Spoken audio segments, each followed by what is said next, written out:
Hi, my name is Nate, and thank you for joining us for part 4 of our video series on drywall repair.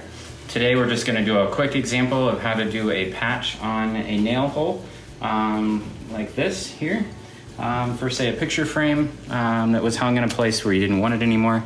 So this one's going to be the easiest one of them all.